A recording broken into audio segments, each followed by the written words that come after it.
Easter egg here. Easter egg. And I've got me tea. Of course you have your tea. Do you have what's in your Easter eggs? Are they like Reese cups or are they filled with something? No, this one was just empty. This one just had chocolate, but it came with like 3 chocolate bars. It's Cadbury's. Y'all have Cadbury's over there? We've got Cadbury's. Yes. Mm-hmm. And Ghirardelli. Mm-hmm. But are you opening up on the... Make sure that you mute the... We're live, by the way. We're live, by the way. Mute what? If you're going to go into open it up to read the chat. Oh, wait a minute. Make sure that you mute the your sound on the computer so we don't have an echo. That one? Yeah, there we go. Are you on the chat now? Mm-hmm. Cool. Hey. And hello, everyone. Hi, everybody. It's in the middle of the day here for East Coasters, the Midwest, the West Coast, but out in the UK, it's... What time is it there, George? 6? 7 p.m. now, going to 7. 7 p.m. Nearly time for bed. This is the Stark versus Targaryen discussion. Yes, it's going to be an interesting one, I think. We purposely not spoken to each other since last night's episode. All I did was last night, I sent him like a little message and I was like, "Are you okay?" or something like that. And I was like, "How are you?" Something like that. And he was like, "I'm good." And I was like, "Okay, we're still going to do our live stream tomorrow." You were like, "We've got some to talk about." I said, yeah. And then this morning I got up and I had not edited mine yet, but I had seen George's and I thought, oh, we have a little bit of a difference of opinion here. This is going to be interesting. Yeah. And then I messaged him that and he was like, yes, it's going to be good. We shall see how this develops. We shall see, George. It's just a show, guys. That's all. It is. It really is. And George, this is the thing. George and I are good friends, and we can separate. Like, if I prefer the Starks and he prefers the Targaryens, it's not like we go, you know what, bye. And like, we're not like that. It's a show. And there's things that I don't like that people did. I don't agree with everything 100%, but that's what makes it fun. It's fun. It is. Exactly. Yeah. It's about separating the fun, but it's good because also that's what makes Game of Thrones so interesting, is just the divided opinions on everything. And I think this season's definitely been one for dividing opinions. It really has on all fronts. I really loved episode 1 and 2 because we had all the reunions in 1, and we had all these callbacks to season 1, little moments, nostalgia. Episode 2 was all the goodbyes because we had the big battle coming up in 3. And now we're just sort of, I don't know what's happening. I just know that we need like 10 episodes. I don't know how this is going to, we'll get to this later, like what episode 6 is going to be about, but I'm still trying to process last night. Yeah. To be honest. What about you? Yeah, I mean, I'm the same. I'm like still, every time I think about scenes and what happened, like I'll conflict like within every time of rethinking about what happened. And then for me, it was only this morning. So I literally finished watching it about maybe 6-7 hours ago. So I haven't had the chance to sleep on it. So like it's all still fresh, which makes like why I always find it really difficult to do those after episode discussions, because I'm like, right now I don't know how people like Blind Wave do like an hour and a half, and I'm like, how have you processed all of this within like it? I need like a day or two, or to really at least a couple of hours to process everything I've just seen. And it takes me going back when I'm editing and watching it again to kind of see, oh, okay, yeah, this was this and this wasn't that. Yeah. So I'll notice something in other people's reactions when they point something out. Yeah. And then I'm like, yeah, I thought that, but yeah, that makes sense. And then you put it all together if you watch a bunch, and I've seen a bunch this morning. I kind of was binging. Yeah, I haven't had a chance because I was doing an interview for, I don't know if anyone's familiar with the Huffington Post. Oh, I've heard of that. Yeah, I've just done an interview with them about Game of Thrones, so that's going to be out next weekend, I believe. Oh, good. You'll have to remind us of that. Yeah, I'll let you know. So that was it. I was doing that this afternoon. Literally, as soon as I finished, it uploaded my reaction, and then they knocked on the door. So I've only had the chance to watch yours and Nick and Stephen's reaction. So after this, I'll watch all the rest that I've got. Watch more and should go before bed. It's gonna be, ooh. And I do want to watch. You mentioned this at the end of your reaction, or maybe at the beginning, that you want to watch the behind the scenes or the inside the episode. And I'm going to watch that video too. I had a little slight headache right before we went on this live stream, as you know, George, but I was going to do that like before we started talking, and I didn't get a chance, but I still want to do that because I'm sure I've missed some things. I mean, but I want to do that definitely before next week. Yeah, I saw a small clip of it was just of Emilia Clarke talking about some of the things that happened in the episode.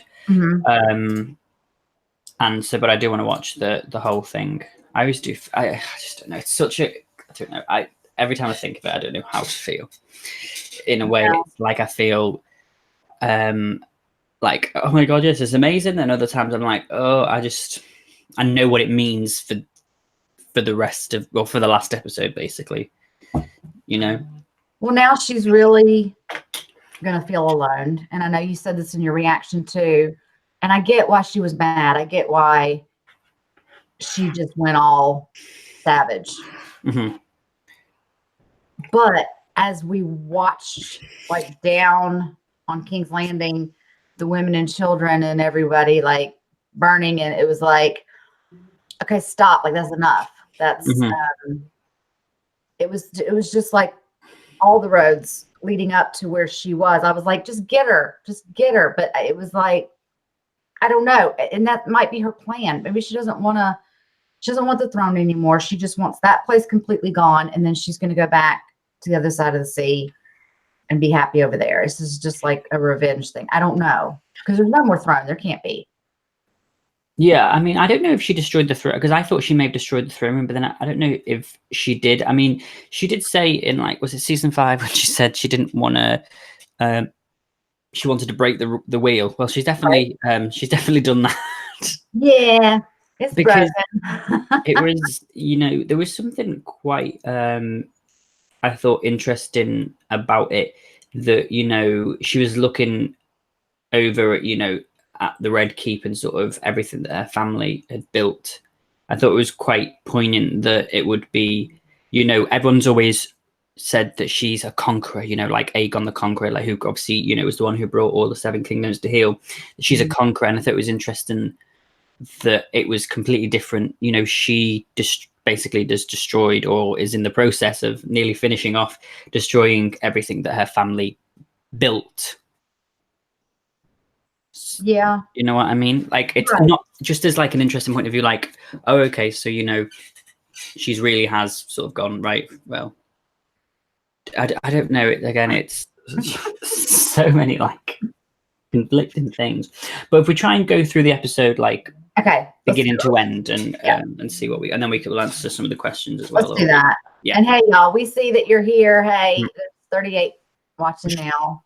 We're gonna get questions later. Let us go through the episode and just listen to what we say, and then we'll be reading out some questions. Yes, exactly. Okay, Varys is writing the letter. We knew he was going to say something, so. Now, it was funny because for 1 millisecond, I just saw Rhaegar Targaryen and heir to the throne. And maybe I was just wishful thinking. But I thought I was getting a flashback of the Mad King rewriting his heir to the throne to say that basically, because there's that whole thing that in the books, the Mad King changed it from Rhaegar to Viserys, which was the whole thing that would mean that Jon wouldn't technically be the next heir to the throne. It would be Dany. And I thought, oh, is that what we're getting? Are we getting a Mad King preview? You know, it wasn't. It was Varys. It was Varys, right? But I see. I didn't know that bit of information because I don't do the books. But so you thought that at the beginning, and okay. Yeah, and then I saw Varys, and I was like, oh no, he's really doing it. I was like, I mean, I did assume, when he said in the last episode, we've both made a decision. Let's just hope it's the right one. I thought, well, at the end of the day, Varys isn't one to go back on. Once he's got something, he's gonna go. It's for the realm. It's all for the realm. Mm-hmm. But he was not going to back down, and he knew it would end in death. Tyrion wasn't going to back down either, and he was pleading with them not to say anything. She'll do the right thing. Let's just trust her. And it obviously ended. Yeah, the way. I mean, I loved that the scene with Tyrion and Dany when he goes in and he's like, Your Grace, and she just turns and she's like, so who was it that betrayed me today? Uh-huh. And it's just like, she's had these betrayals recently that it's just she's used to it. The breaking point. She's not eating. Yeah. And then she's watching on the beach and she sees that Varys is now talking to Jon, and now she's questioning Jon, which makes sense. She asked him not to say anything. She pleaded with him. She goes, I don't beg for anything, but I'm begging you. Yeah. And then he said, well, I'm going to have to tell Sansa and Arya. So he didn't, he said it, but I kind of wondered, is he going to? He did. Sansa blabbed, told Tyrion right away. I get it. It's like, I've done all this and it's just going to be ruined. And then I get, my dragons get killed and my best friend's gone now, died in chains. And it's just Jorah. I get it. It all happened like really lately. Yeah. Since season 7. And so it's been a lot. I get it. But there was nobody either to say, not right at the time, because when the bells were going, we could all hear them being like, it was distorted. And I was like, oh, she's not here in the moment. And I knew something was happening right then. Yeah, because I mean, it was the thing with like their idea of Mantis. I was talking to one of my school teachers, ex-school teachers who watches Game of Thrones, and we were talking on Facebook, and she was like, I love that the Game of Thrones idea of Daenerys going mad was to put a bit of black eyeliner on her and give it a smudge around her eyes. And they're like, okay, we want you to play mad, so we're going to put a bit of dark circle under the eyes, and that means that you've gone mad, okay? And we're going to take you deprived and starving to me, but yeah, she did look. But and I really but I did really enjoy that scene with her and Tyrion, and it was just sort of like him. Yeah. Even when he was like talking about that, it was like, no. Right. Okay. So, but in your reaction, did you think that Tyrion should have been? I think he should have killed Tyrion and Jon. Right. Why? And Tyrion, Jon, and Varys. Because Varys. I was like, well, they're just still there, like they're okay. Yeah.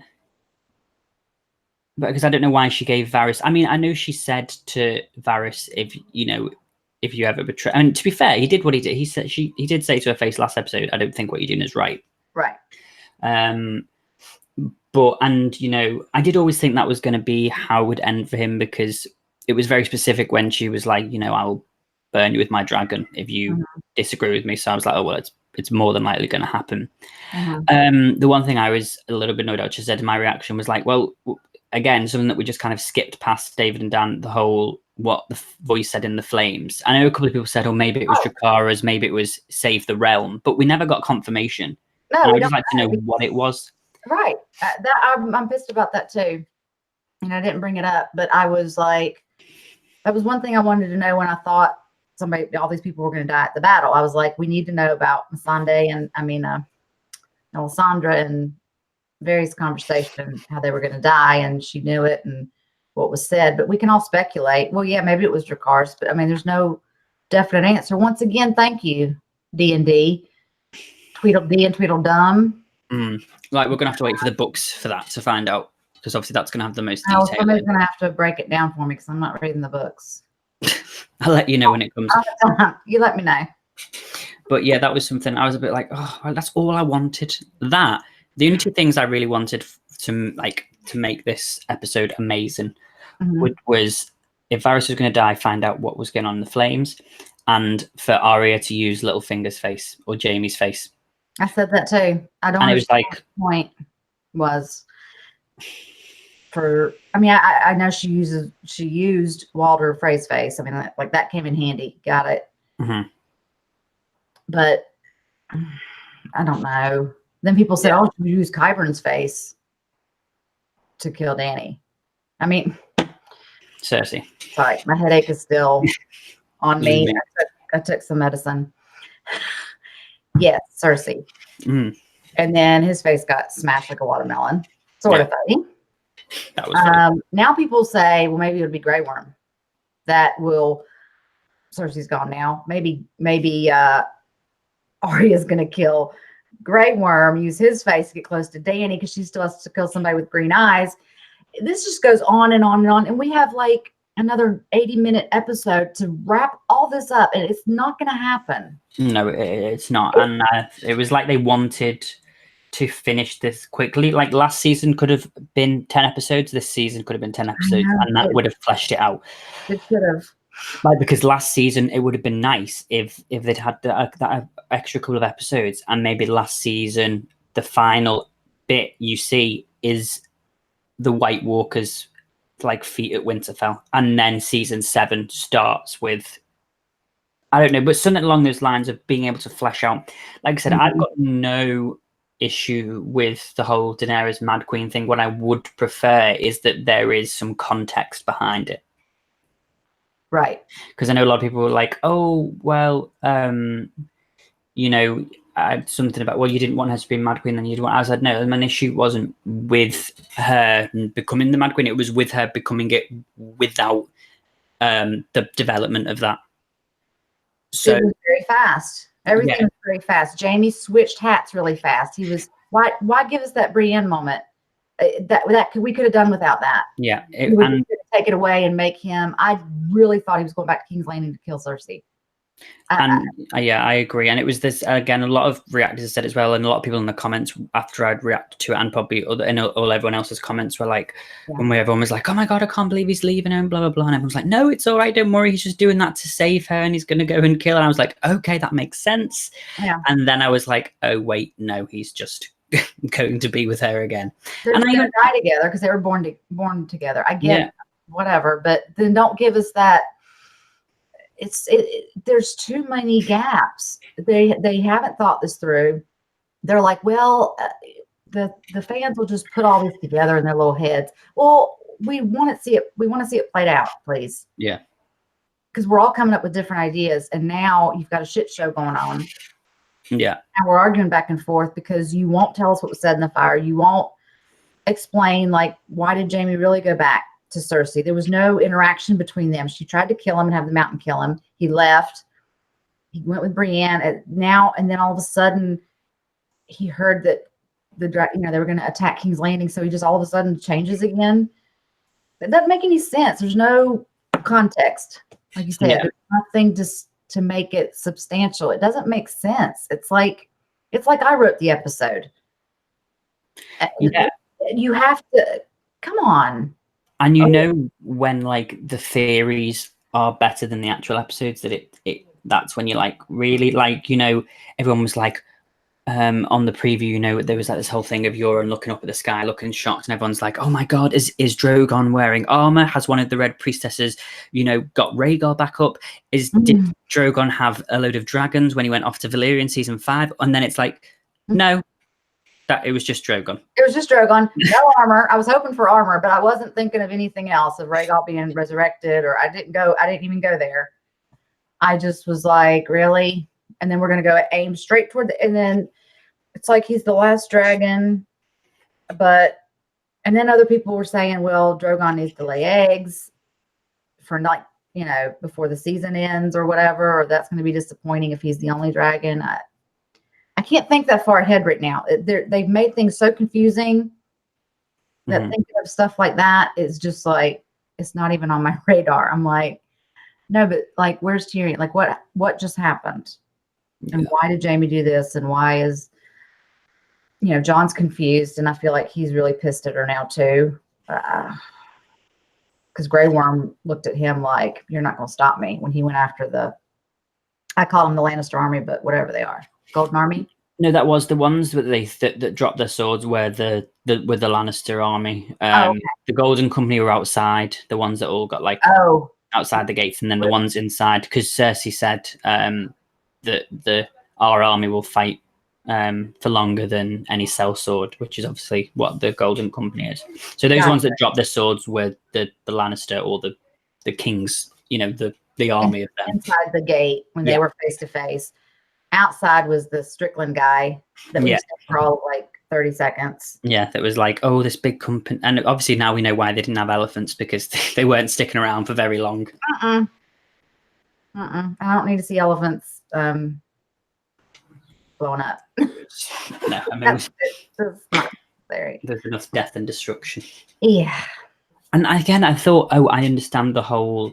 I mean, yeah, I can see now where the CGI budget went, but like, I thought, if there's more dragons or there's something like this, then I understand why Jon didn't hug Ghost. But no, that was just him. I mean, I feel like they're trying to... So this was another couple of things I picked up today when I was looking. Okay. So the whole thing with that they're trying to use bits from previous seasons to justify things now to make it look like they've actually known what's happening all the time. So the whole thing with the green eyes, blue eyes, brown eyes, I shall shut forever. Mm-hmm. They were like, oh, we've known for like, the last 3 years that it's going to be Arya that kills the Night King. Well, this scene was in season 3 before the Night King was even in the episodes. So it was just by luck that they were managed to link that to Arya and the Night King. And then again with the whole, when Daenerys had the vision in season 2 and there was the snow on the throne, and everyone was like, oh, it's Jon Snow on the throne. And then now Game of Thrones or HBO, the Twitter account posted saying,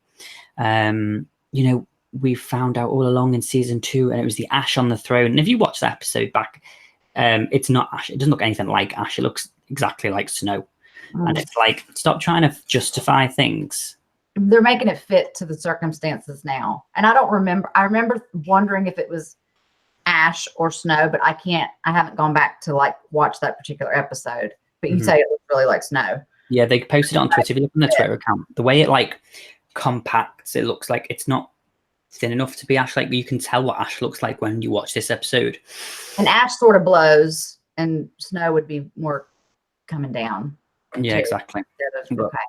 Anyway, sorry, we've gone off on a tangent here. Okay. Well, we were going in order of sort of the episode. We've talked about Varys. He betrayed her.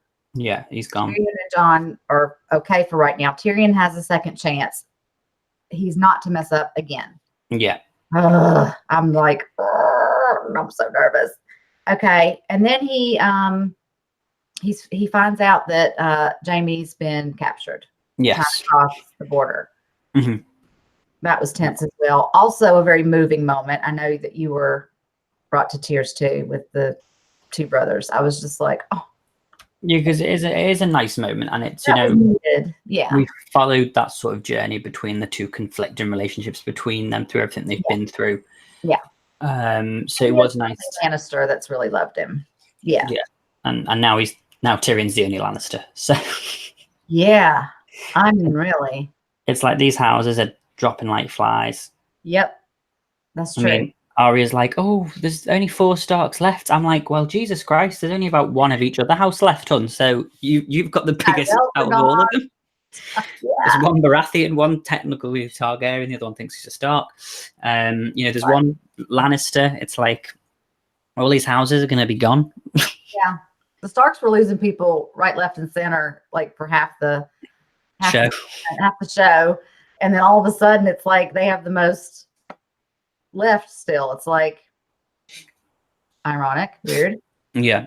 Okay, so we both like that moment. Yeah, that was a good moment. And then we got the scene with Daenerys. Well, a scene that it progressed from Daenerys and Grey Worm into Daenerys and Jon with the conversation by the fire. So I like that part when they had Missandei's neck. What was it? The chains. And they threw it in the fire. Yeah. And I was like, yeah. I was like, she's going to give that to him. And I thought, oh, that's, and then when you throw it in the fire, I thought, well, that makes more sense. because that's where it belongs. That was closure for him more, not totally, as we saw later, but he needed to do that. And then when that happened, that caught me by surprise. Okay, so then she's talking to John. Yeah. So He your said, conversation. "You'll always be my queen." And he's used that line about 100 times. Like, he just keeps saying it. And I'm like, is that the only thing you can say? Well, that's what she basically said. Is that all I am to you?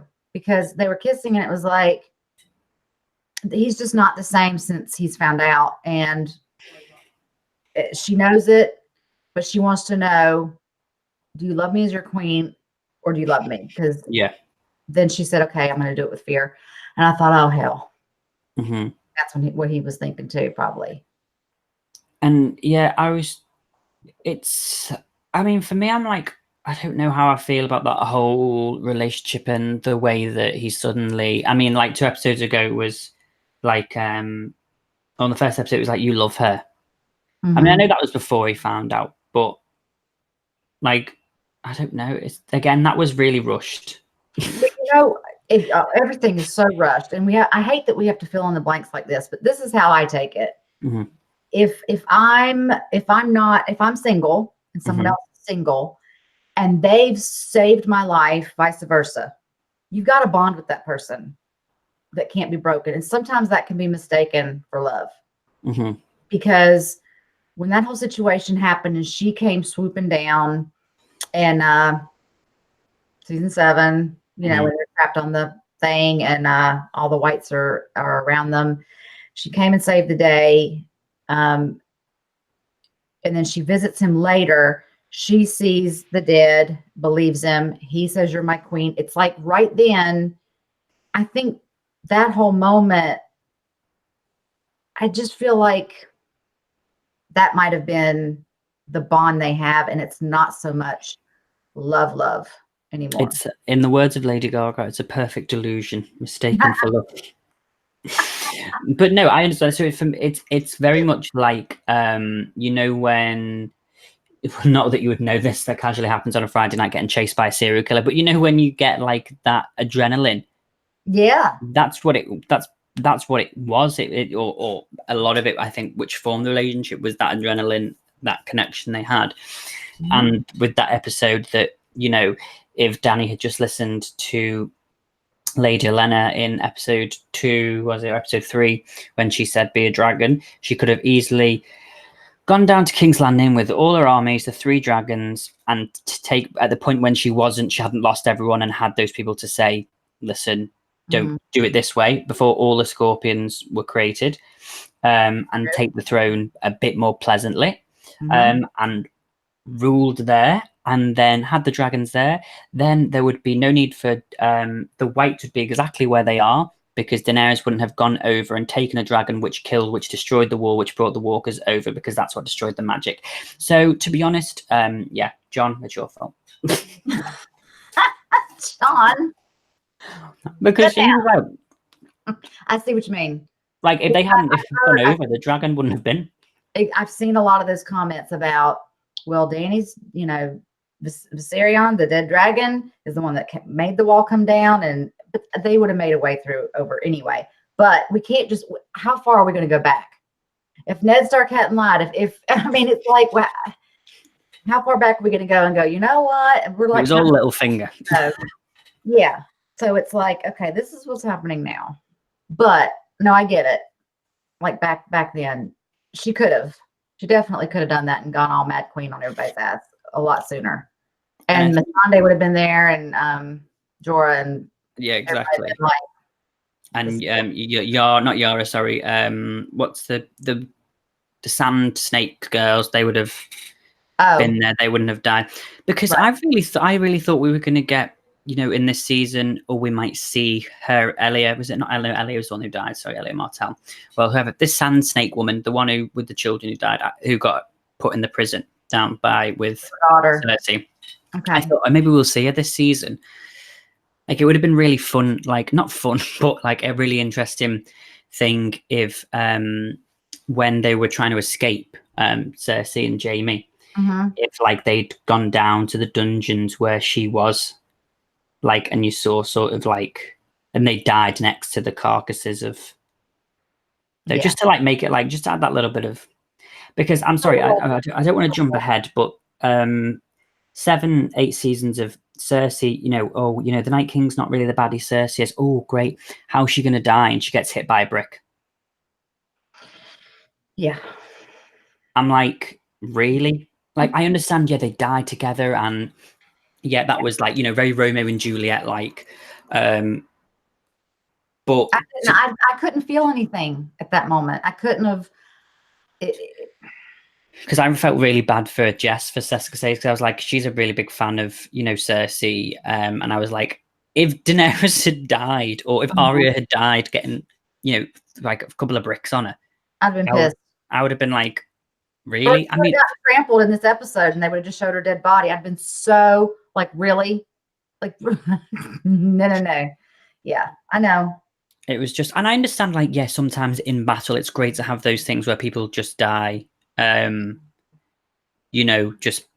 Just happens, like, right. And I do get that you need some of those things, but to have two of the best actors on the show, and two of the most conflicting, biggest character development, arcs on the show, and just have them in a dungeon, well, under the Red Keep, just dying. And also, what happened? I thought wildfire is supposed to be this big ass massive thing that was like the biggest thing ever, and like could destroy like dragons, and then it was just like popping off like a bloody firework. Just little bubbles, those little bubbles of water in the boiling pan. Because like you said, and I was the same, when she walks away and you see them happening, you think, oh God, there's the wildfire. It's going to, the Red Keep's going to go up, and it, and it might hit Drogon and Dany, and it'll, I mean, it still might. I don't know if that's what's going to happen, but to me, it could only have been Cersei that would have, unless Tyrion knows about it and decides to blow Dany up with that. Oh gosh.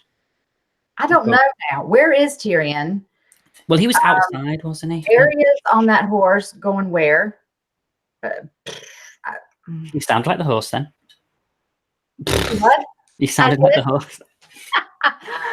Did you see somebody said the horse was Bran? Oh my gosh. I saw it was somebody in your comments that said that, actually. Somebody, well, it might not be the one you're talking about, but somebody said that Bran had sent the horse for Arya, meaning he was, inside the horse. And I'm like, see, I can't do stuff like that. People cannot mess with my brain right now with stuff like that. This episode was frustrating and confusing enough. David and Dan aren't that clever to write that line in. Let's be honest.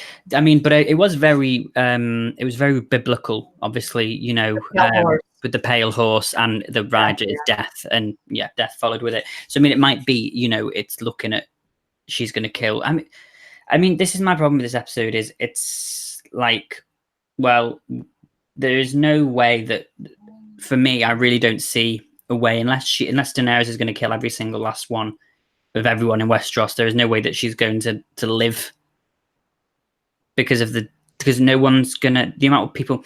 And I know for a fucking fact that next episode we're gonna have that ginger bitch fucking smiling like, I told you. Who's that? Sansa. She's gonna be like, Tyrion, what did I say? Oh yeah, I mean, we're gonna have Arya and Sansa. They might even try and kick Jon's ass. I don't know. Yeah. And then we've got Dany. God, just those four alone are gonna have it out because of all that nonsense. I don't know.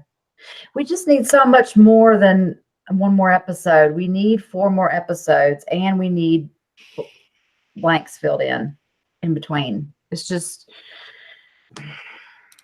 okay, we can't say it enough. It's just the writing is just not satisfying. No, it's just not. Sorry, everyone. We keep going off on tangents here because we keep. I know. Okay. Anyway, so we get to King's Landing. Let's just fast forward to King's Landing, and she's like, "Wait for me there. You'll know when the signal hits." And it's all very quiet. And so we got to that bit. Euron's looking up, and it's like, "Oh, here they come." He managed to kill Rhaegar with 3 of those, and this time there was about 100 of them, and none of them hit Drogo. So it was nice to see, that they're thinking of that. I was like, oh, okay, so now we do see them she can dodge every single one of them. Not that I'm complaining, because obviously I wouldn't want them to hit her, but still, I was like, really? Yeah, it was very impressive. It was great. Yeah, and it was great to see them all go. I was like, yes, this is amazing. And then I love that part when, because I thought it was so funny that you move up from the Golden Company and the bloody horse that had bangs like just dangling in its face, and then there's like 10 people on Daenerys' side, and you're like, how is this like a thing? And then that moment they hear the noise, and then I was like, yes, right. I love how she came in from behind. Mm-hmm. They were like, yeah, and all of a sudden all the fire so just blows them from behind. I was like, ooh, surprise. I didn't mind them. Look, when you're in the battle and you're a soldier, you've signed up for this. I don't care. All soldiers are fair game. Blow up the fleet. You're on, and everybody just blow up. But it's just when we got inside the gates, I got a little, and then I was like, oh, but I won't go there yet. Go ahead.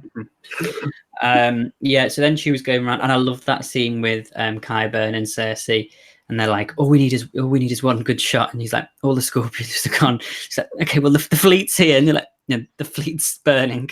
The Golden Company. It's over. Like, yeah, just accept it. You lost. She's like, come with me, bitch. Let's just go. Kill me. It's too late. Uh-huh. And I mean, maybe she would have got out if she would have left at that point. Because I mean, I don't know. But yes, then you get everyone's a bit like, ooh, because Drogon's flying over everywhere, a bit low, and everyone's a bit like, all right, let's calm down. And then he plops himself up on a little tower there. And I mean, something that just to go back, I thought was hilarious that Arya and the Hound like just snuck through that little thing, and then Jaime didn't get through. I just thought it was quite funny. He's like, Soldier. And he was like his hand, and I'm like, use your hand now, Jaime. Put it up so they see you. You're home. Tortured Boy's here, by the way. Alex is here. Hey, Alex. He just said that was it, the line, and I looked, and behold, a pale horse, and her name that sat on it was Death, and Hill followed with her. Arya is coming. Prepare. Yes, she is. What's that voice? That was though, because have you not seen? I love that because it's actually from the Bible, right? What? From the show? Yeah, it's from the Bible, but it was also in Dawn of the Dead. They have the Johnny Cash song, and that's the end of it. Yeah, and it's like, there's a man going round taking names. Anyway, sorry, that's another story. That's my next cover, guys. Great. It scared me. I was like, whose voice is that? Who's with George? Okay. Sorry, I just saw a really funny comment that said, Mum was like, no, not the children. George was like, burn them all. I know. I was like, this live stream's going to be so exciting. When I watched his reaction, I thought, Anyway, then, so the bells, we're all waiting there. I literally felt sick when everyone was like, sorry, so they dropped the swords, didn't they? They all stood there. And they did. Okay, let's talk about this, though, because people are going, because I say later in my reaction, I'm like, Cersei's so scared. And she's like, Jaime, hold me. I don't want to die. I don't want the baby to die. And I'm like, you should have surrendered. I don't mean, okay, she surrendered if the bell's rung. I'm not talking about today. I'm not talking about then. I'm talking about before you cut off Missandei's head. Yeah. And Qyburn walked out and Tyrion walked out and they both said, hey, surrender. You were warned. So I didn't hear her crying about it then. That's what I was talking about. Yeah. I need people to know what I'm saying and read between the lines. Come on. That's what I meant. Yeah. Not because the bells were ringing. She seemed relieved when the bells were ringing. I get it. But I'm talking about earlier. You should have just stopped being so stubborn and a lot of this shit wouldn't have happened. Yeah, it was like, well, and also as well, don't forget, it's not only does she want the throne, but also, you know, she promised all these men that didn't arrive, and had them men arrived, maybe less people would have died in the Battle of Winterfell. Maybe Jorah would have still been alive, and I sort of that is also probably playing in a lot of the people's minds as well, because she went back on her word. And Jon's like, she deserves to, you know, be killed or whatever, or we need to take her down. And then Jon goes back on his word, and it's like, oh, it's okay because he's a Stark. Yeah. I know. I'm sorry. I know you're a Stark fan. I know that a lot of people are Stark fans. No, I Honestly, said I like. told you when we started. There's a lot of things I agree with, and then I disagree with John, with Tyrion, with anybody. I pull for a side wholly, but I don't agree with every little thing.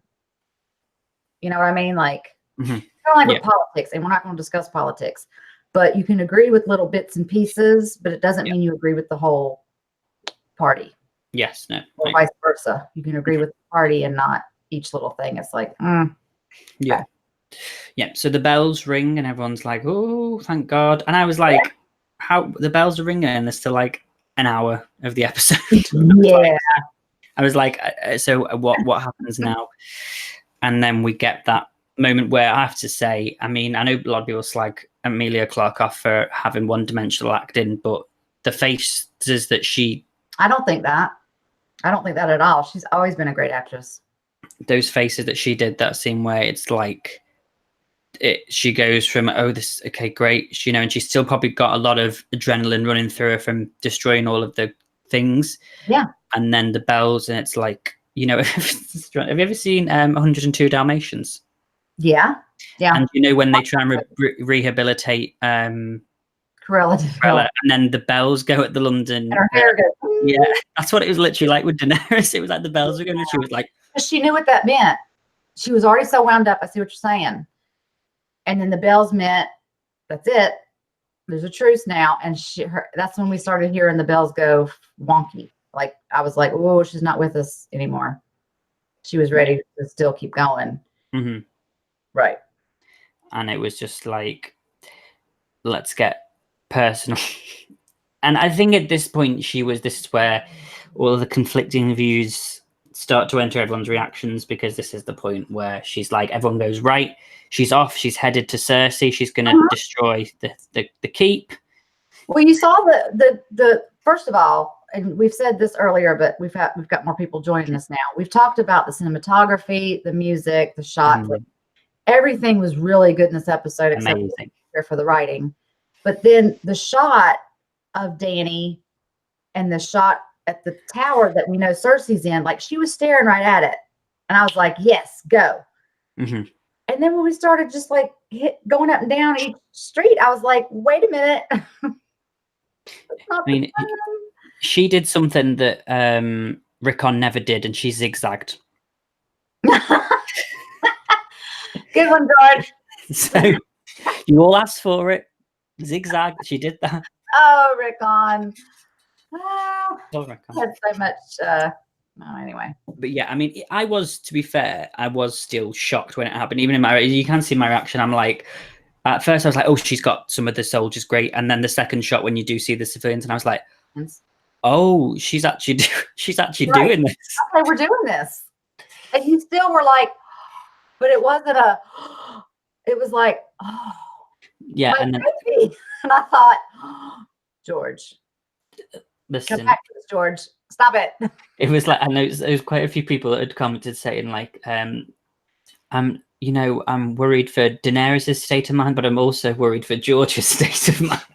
I was too, to be a little honest. I'm glad we were talking today, because I would have chatted you anyway. I'd have been like, we got to talk. We could talk. This is not okay. Not okay. You know, she said in season 2, you know, I will take what is mine with fire and blood.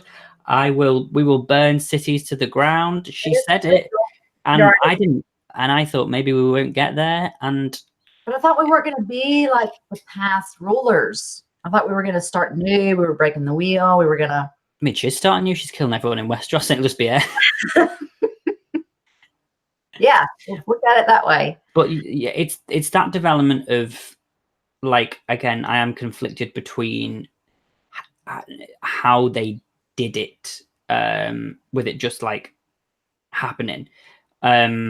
It just happened so quick. And yeah, there were always those little parts where, you know, she said, I will serve injustice with justice. You know, when she did all the things to them, you know, the masters, when she, you know, tied them all up and had them on crucified them and killed that boy in Marine, you know, and all those things that were there. And that's good that, you know, people are saying, look, you know, she hasn't always been, and I've never stated ever that she's been this innocent person, because she's not. She's done a lot of bad things, a lot of things Right. Exactly. No one is completely good or completely bad in Game of Thrones. I don't think, apart from the Night King. But then again, he might just. We don't. Again, we don't know. Anyway, let's not go back to the Night King in that episode because we'll have the guns out. But you know what I mean. There's always a lot of. They have a lot of dimension. But the way that it just suddenly, and there's really good if you watch Emilia Clarke trying to justify Dany's actions. I do really feel bad for Emilia because you can see that she's really trying to justify why Dany did it without saying that she's mad. She's saying, it's anger, it's all this, and this is why she did it, and everything's built up. Right. Had Daenerys been a male character, this would not be the case. It would be, this is great. She wouldn't have become a Mad King, full stop. You think so? No, I think that Game of Thrones is written by two men who, in this season, had no women writers or no women directors. The whole thing with Sansa and, validating rape that is okay because it means women get stronger from it is absolute bullshit. I thought that was awful. I was like, yes, I understand, but you don't need to say it. You don't need to go, that's what made me stronger. I was raped by 3. It's not about that. You need to, the nuances are there. We understand that that's what's done it, but doesn't need to make it so that it means that every woman can only be strong from when she's abused. Right. And I think that's the same with Dany, it's like, she's a woman and her anger means that, and her stress and everything that she's gone through means that she's mad because she's a woman. Emotional. We are known as the emotional species. Well, I don't know if you see my reactions, but I must be a bloody woman then, because Georgette, you are. Okay. I mean, that's what people say. That's what society tells us, George. Let's conform to society, remember? Yes. Men are the head and the women just do whatever they say. No. But I see what you're saying with all that. But I think if it would have been, if Dany would have been the evil one and Viserys would have lived and he was the one with his head on straight and this was happening to him, I don't know I think he would still be considered a Mad King. I don't know. We can't go back and rewrite the thing, but I just don't. But the thing with Viserys was that we always knew that was what he was going to do. Right. And yeah, we knew that Daenerys wanted to take the throne. But again, it's this whole conflicting things is if you want her to be the Queen of the Ashes, which again, I'm very happy for the final scene to be her sitting on the throne with ashes everywhere and nobody left. I'm really happy for that. Not a problem. But what I want you to do is I want you to have that development. So you cannot have in season 7, episode 2, her literally say, I am not here to be Queen of the Ashes. And then for, a season later, her to be, I'm going to kill everyone. And I understand there's the development, but you need to show that development. Like we've said, the context behind it. It can't just be. That's what the writing is missing. They're leaving us with so many holes. We've got to fill them ourselves. We've got 1,000 ideas, and we're just grabbing at stuff, going, "Well, this fits. Well, this makes sense." And if they would just act it out the way they want us to see it, it wouldn't be this big conundrum. This season has just been question after question after question, and it's no answers. Yeah, it should have been the opposite. Left to the imagination. Thanks. I mean, we don't watch the show for that. We want to be left with something, but it gets answered at some point, and we're not getting any of that. Yeah. And like the whole Jaime and Cersei thing, just to go back to that real quick, if they would have given me a full episode, even after the Brienne moment of him going back and then seeing that, okay, he's missed Cersei, and this some interaction. Some more dialogue, something. And then when they died together, I might have gotten it more. It was just so thrown together. I was like, because it made me upset for Jaime. I didn't even care that Cersei was dying. I just was like, this is how Jamie's going to go with her. Like, I didn't feel the connection. I still don't get it. I don't, they owed us that. They owed us well, this is who Jamie's always been. American Mom, pay attention. Don't you understand? I mean, things just go over your head. Why don't you just pay attention? This is what he was thinking. No, that's not what they said. That might be in your mind. And maybe that is what happened, but show me that. Don't just, I could just give you all my suggestions and it's not fact. So that's not what happened. I need to see that to have an emotion, which I didn't really have one when they died. I was like, well, crap. Yeah, it happens so fast for two main characters, especially having that. And I'm sorry as well, they absolutely wasted Lena Headey in this season. Cersei absolutely wasted. She literally was in about 2 episodes and just stood there and first one, and she had about 5 lines. I agree. I didn't like it. This is why I love, luckily, I'm obviously doing these reactions with Lee at the moment. And I'm like, I miss these conversations, and like I miss all like the great acting of, I mean, we've just finished season 3, we're going on to season 4, like Tywin and Cersei and Tyrion, and all like those conversations were like really what made Game of Thrones. And I said this to a couple of other people, that it's great to have these amazing big scenes, and you know, people know they've got a dragon involved with a bit of fire, that I'm here for it. But there's nothing I love more than just those conversations. And I really wanted more of a Tyrion, and I mean, so this whole thing of what did Tyrion say to Cersei when the camera went off in season 7? Well, nothing, apparently. Yeah, and what did Tyrion ever say to Bran? Like their conversation, we don't know a lot of stuff. Yeah, and I do partly think that it's not just David and Dan to blame. I think that George, I don't know how much he gave, but you know, there's been no material for the last 3-ish seasons. So they really had to, obviously he's given them key points and he's told them how it's going to end. And he said that their ending won't be far away from his ending. It'll just be a different journey. But I do think it must be difficult to have, you know, 6 or 5.5 or whatever seasons of work that they have the subject for, and then to suddenly go, oh, right, okay, now we need to write it.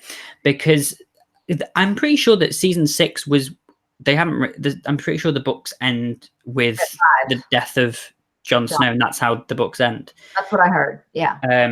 I've got them here. Maybe I should look. But yeah. So, and season 6 was fantastic. Yeah. Season 6 was one of the best seasons. That and season 4 were one of my favorites. Season 4, yeah. Season 7 was like a bit of a fan fiction. I liked season 7 a lot. I had a few issues. Do you know what? To be fair, they've kind of done. I shouldn't complain, because last season a lot of stuff was obvious. This season they've gone completely with the opposite. I know this whole subverting expectations. Like we were like, oh yeah, the wall's going to fall. Figured out.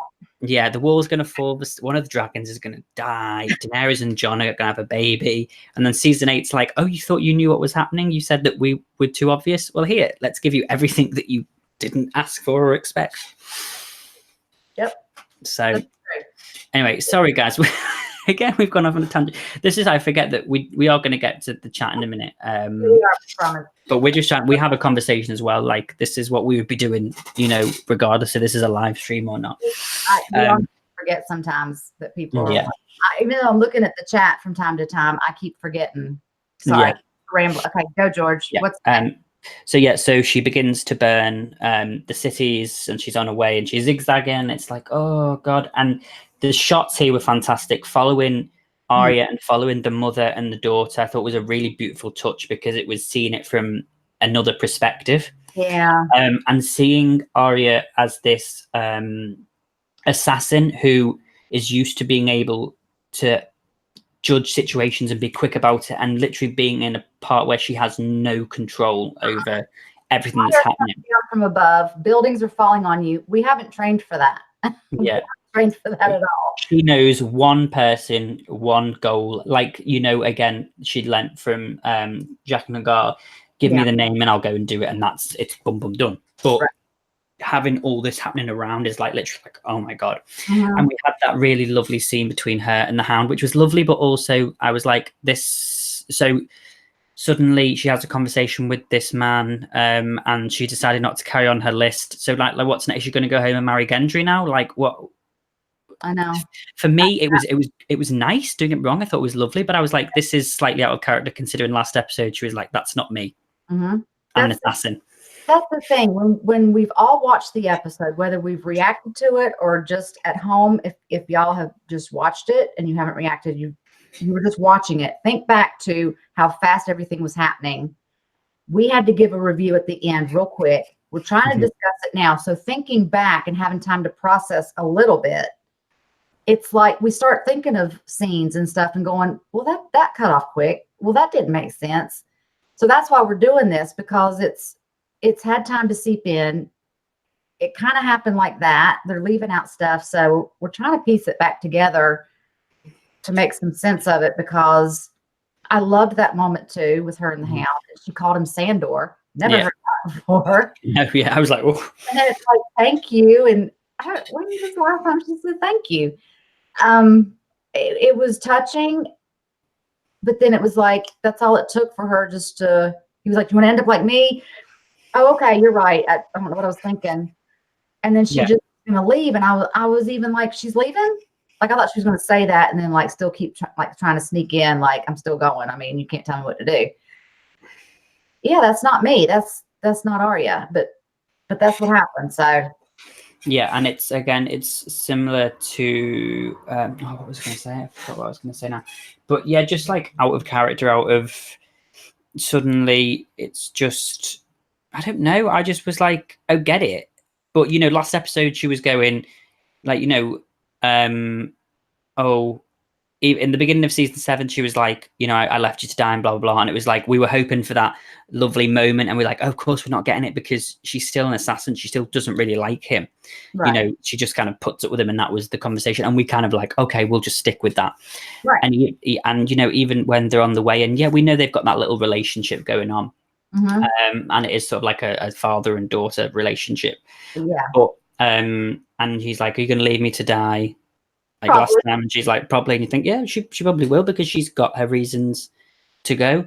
And and I did honestly think that she would die this episode, only because she said he said, I'm not coming back from here, and she said, neither am I. Right. And I was like, he will either she might not go back to Winterfell. We don't know where she's going. We assume that she's going back to Winterfell, but she may not. She may be going off. I don't know, because. Again, we'll have to see, but it's like, are you going to answer all this in 80 minutes next? Well, and this is the thing too, George. We have to tell people that you and I and some other reactors are going to get together after the season's done, not after the next episode, but at some point. When the season's done and we've had time to process, and we're going to get together, maybe 4 or 5 of us, and we're going to talk it out better, because until we see the ending, we're not going to know if something is coming back around or not. Even though we're discussing it right now, maybe something will make sense in the very end. But until then, so I'm just saying, like, there'll be a part 2 to this, as far as like what the hell's going on in the name of this episode. But we're going to continue that. Okay, but speaking of the Hound, real quick, let's go to the Clegane Bowl. Yeah, which we got. We got it. I'm glad. I didn't care if we had it, but since we had it, I watched it, and it was kind of stressful. It was really stressful, and it was gruesome, and it was good though. And at first I was thinking, I mean, I loved that scene. Obviously, we lost Qyburn, which is quite hilarious. It was just like, listen to your queen. It was like, boof, boof, and you're like, oh, okay, that's over. The mountain smashed that guy's head in the alley with the thing. I remember laughing then too. There's something about that. I'm just like, well, I mean, what a way to go. Yeah. It happened so fast. And I didn't care. I mean, he is Qyburn. He's Dr. Frankenstein, so I didn't care. But it was just funny. But then all that was happening, and I was like, okay. But the best had to be like Cersei, when she's like, right, well, I'll just, I'll leave you to it. I'm just like, I don't want to get in the way. You'll excuse me a second. I was like, I did like that, but yeah, it was a really good a good scene. And I did think, oh God, is he actually going to kill the Hound with the eye thing? Again, I don't want to see this again. And I really hoped that he would say something, like just like I would have really. Sorry, Yeah. go on. No, that's the other thing too. There was nothing finalized. He just said, "So we meet Big Brother" or something. It was like when they. And I like that, but I really wish that when he was taking that sword or whatever out of his eye. Sorry, here's the ice cream truck. It stopped right outside my fucking house.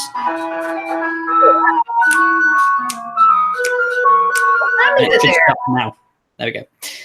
It's 8 o'clock at night. Okay, that's creepy. If you're going to round up children with your ice cream truck, it needs to be in the middle of the day when the parents are home. Or not at night. I don't know. Sorry, everyone. While we've been very serious here.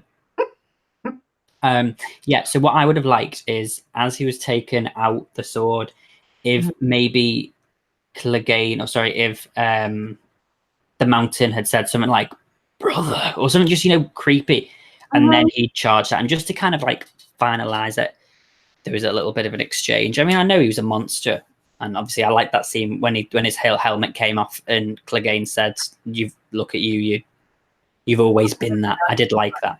Yeah, that was good. That was good. And then the way they died, it was sort of a Mountain and Viper situation.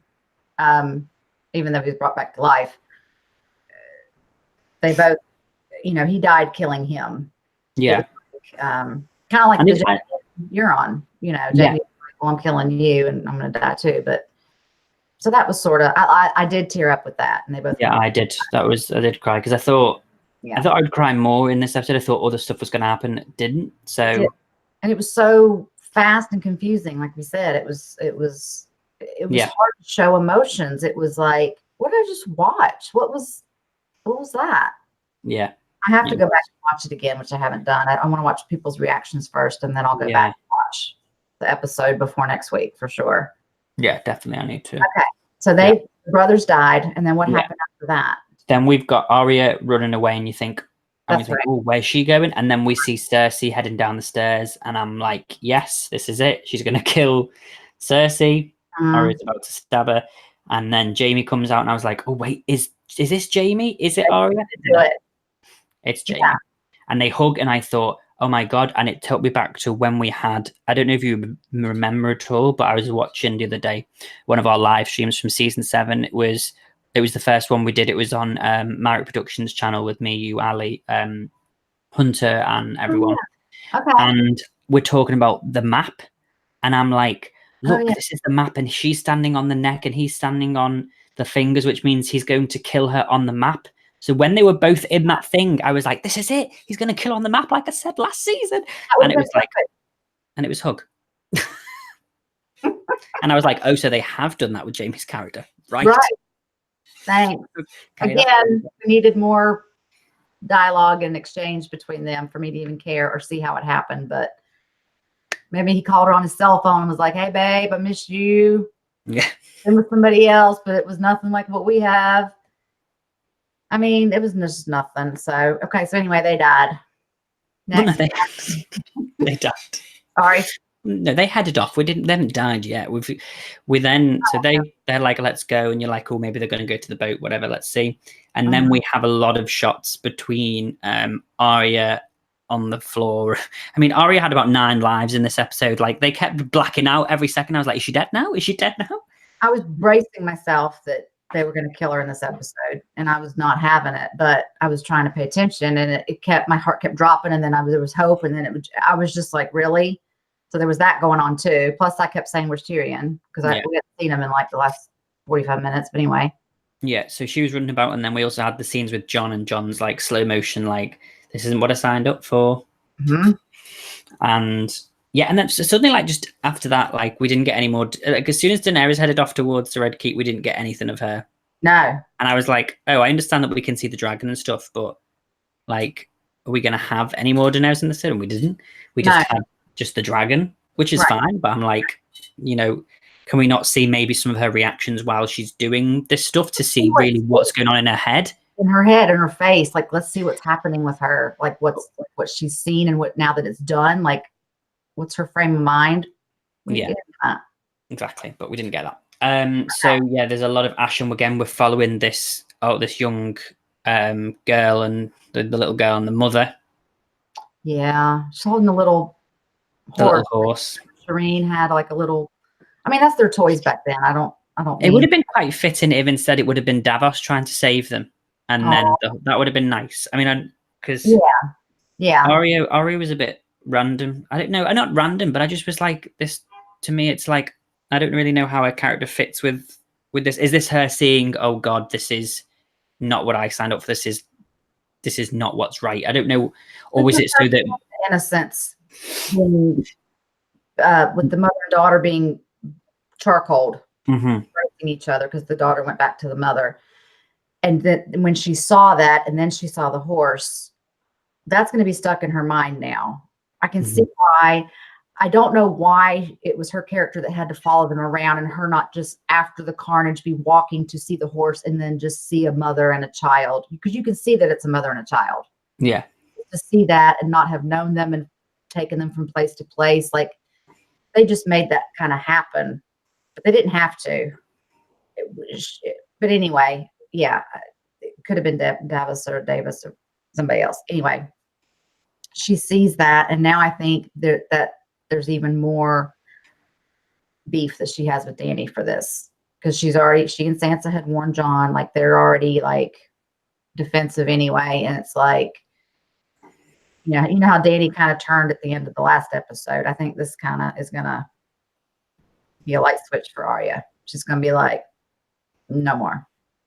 Yeah, and it was. I mean, I couldn't believe that was the ending with. I mean, obviously Jon retweeted. That's all I say is retweeted. Sorry, and was like, everyone, let's go, and not everyone listened. I mean, I don't understand the whole that person raping the girl who was one of his men. I really don't understand. Again, that didn't make sense, because it was like it's not like we're just doing that. Like, it just didn't fit the scene. I was like, really, is this what's on your mind right now? Is this? It's like anything goes now. You're not being watched. The city's going to burn, so go ahead and have your fun. It was weird.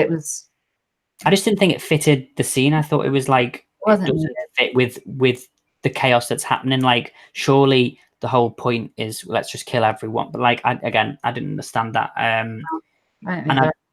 Anyway, and also I don't know. Like, I understand that Dany was burning everyone, but then not the Unsullied, but Jon's men started killing everyone as well. And I was like, well, 10 minutes ago, no one was on Daenerys' side apart from Jon. So why are all his men killing and raping as well? Surely, and when he was like, stop, and they didn't listen to him, I was like, oh, right, well, it was just control. I don't know. It was mayhem. I think they were scared, and it was like kill before you're killed, and they just went savage. Everybody, the Dothraki are already savage. I mean, there was no stopping them when they were hacking people in the streets. I was just like, okay, but that's who they are. But the soldiers that was weird. That was I know there's revenge involved, and everybody knows what the war is about, and we're all there and we know why, but it was another misplacement of the meaning. I don't know. It was, they weren't listening to Jon. I mean, there's going to be consequences. I just don't see how we're going to fit all this into next week. Yeah. And have it tied up in a bow to where everybody's like, okay, that's how it ends. It's literally like we're on episode 4 of a season, to be honest. And 10 episodes to wrap this up. Are we gonna talk about that's the end of the episode.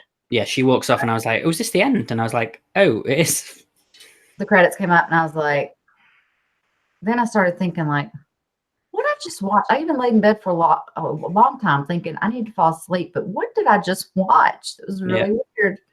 Okay, so do we want to make predictions for next week, or should we answer some questions first? We can do a quick couple of predictions, and then if you want to start putting your questions in the comment box, and we'll start going through them. We'll scroll back up and have a brief look through stuff. Next episode, I mean, it's really difficult. I have no idea. Have you watched the promo, or did you not do that? I don't ever watch the promo. See, I did. I mean, it looked good. It looked very like, wow. Or where are we? It was King's Landing, and it was well, mostly from what I remember. And we've got Ash Landing, we should call it. And there was Daenerys walking out onto everywhere with white, and the Unsullied were there, and it was and Tyrion was there. Tyrion was looking like a little bit, not like scared, but just like shit, what's happened, basically. Just seeing all the carnage and all the what is this? Yeah. And so that was pretty much it. It was just showing. There was no speech. It was literally just like boom, boom, boom, and it was like an image of like a couple of characters, and that was it. But yeah, so I mean, I really don't know what to expect. I don't know what Daenerys's plan is. Yeah. Now, I don't know because I mean, I really don't know. What about you? Have you got predictions for? Well, I know that Jon is not happy with Dany. Mm-hmm.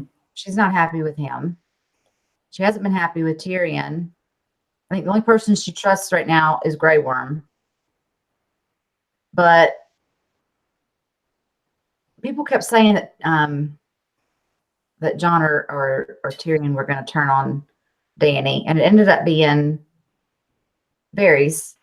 But it doesn't mean that one of them's still not going to do it in the next episode. I think Arya and Sansa are going to get into Jon's ear and be like, we told you that we didn't like the queen, and this is, whatever. I mean, I don't know.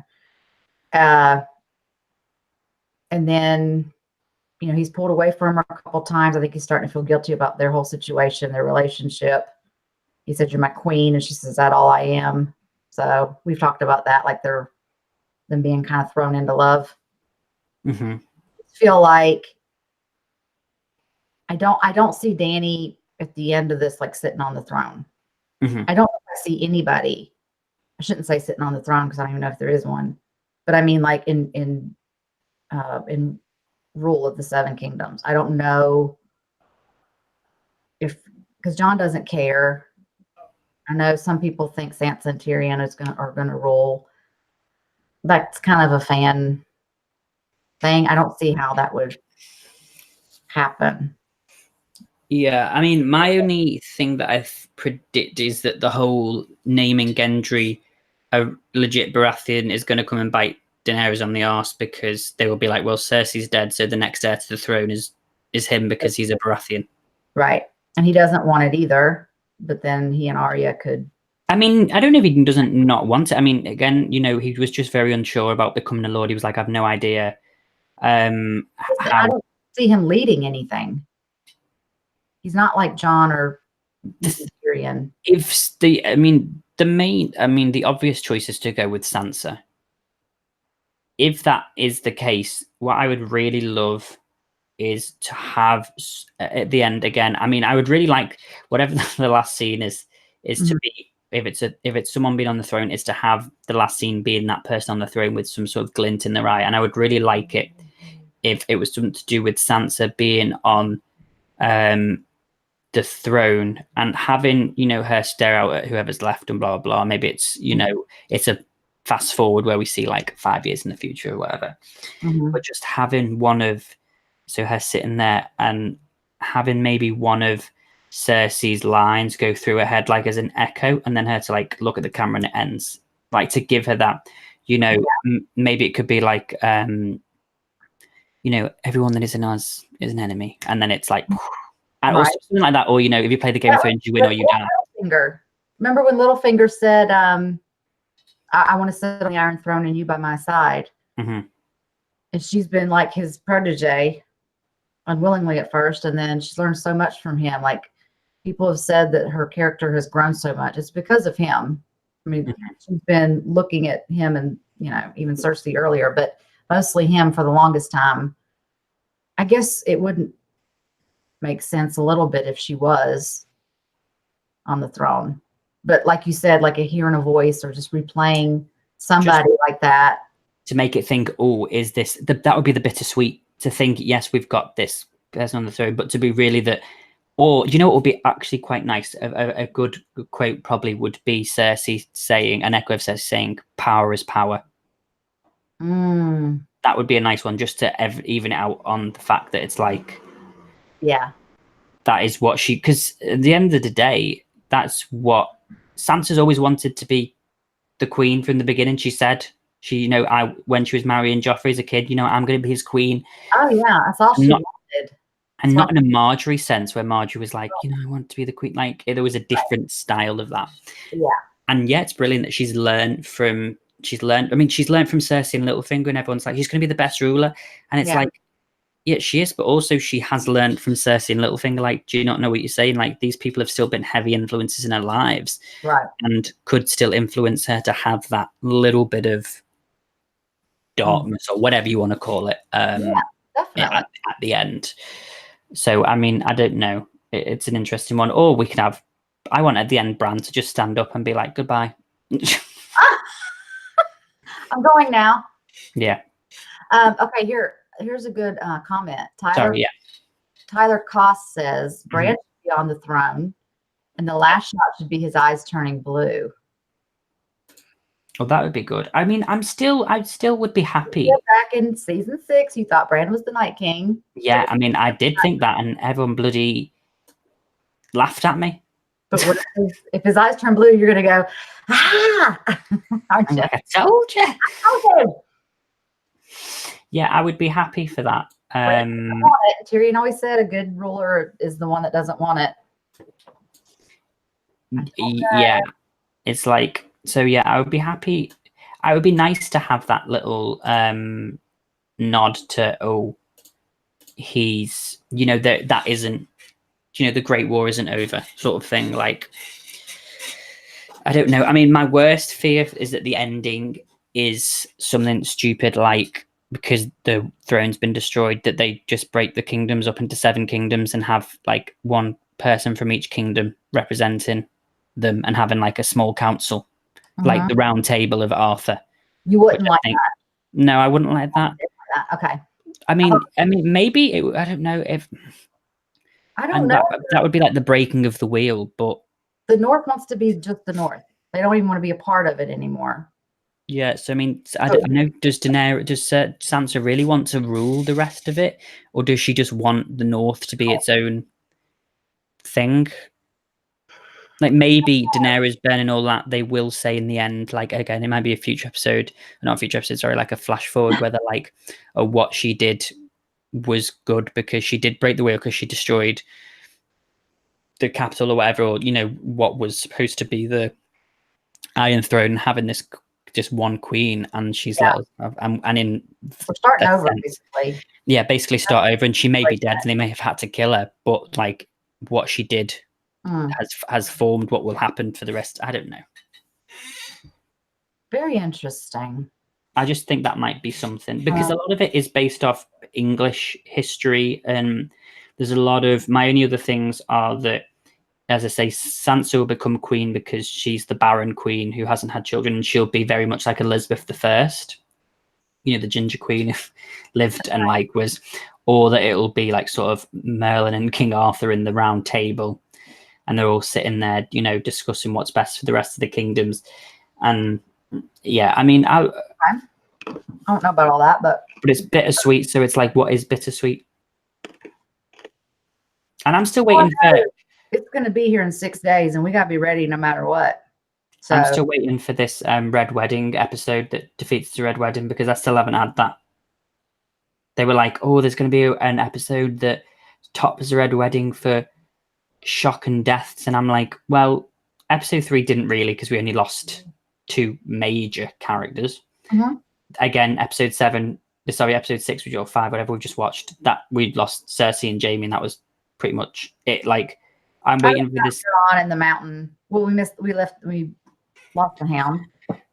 But what I thought was that this episode was going to be something where they all come to King's Landing, and Cersei's like, do you know what, fuck you all, and uses the wildfire and destroys everyone. So literally Sansa's the only one who's left. Like, that would have been like, oh my God.